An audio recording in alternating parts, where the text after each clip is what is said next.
To discuss this travel chaos and the turmoil out Southwest, we are joined by the travel detective himself, legendary travel journalist Peter Greenberg. Peter, thank you so much for being with us tonight. What do you make of what Southwest is up against? Their statement blaming this on the weather. Why do you think this is happening? Well, the weather is only part of this perfect storm. Yes, the weather had a part to play because so many of Southwest flights were going through the affected areas. If you take a look at Midway Airport, one of Southwest hubs, they canceled nearly 52% of their flights, which meant those flights couldn't get to LA. Same thing was happening in Dallas. And in fact, at one point today in Dallas, not a single arrival for Southwest was on time. In fact, they were all canceled. But that, I said, was just part of the problem. The other problem is the fact that Southwest has old technology when it comes to communications, and not just with customers, it's with their own flight crews. Flight attendants unable to get through the airline to find out where they were supposed to be.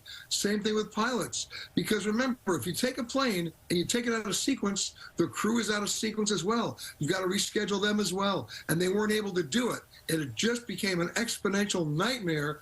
And by the way, every time an airline shuts down for 24 hours, it takes them 72 hours to get back, which may explain why they're telling people maybe the 30th, maybe the 31st. One additional problem that people don't understand all the time is that Southwest Airlines doesn't have any interline agreements with other mainline carriers. So they can't endorse your ticket over to another airline's flight like some other airlines can do. So you're either flying on Southwest or you're getting rid of your ticket and buying a new ticket on another airline, assuming that their planes aren't full, which of course they are.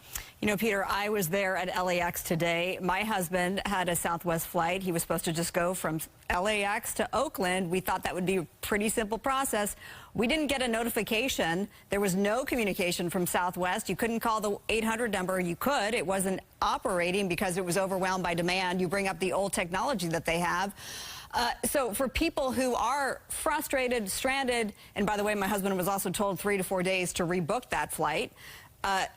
What is the recourse? Is there any recourse for passengers?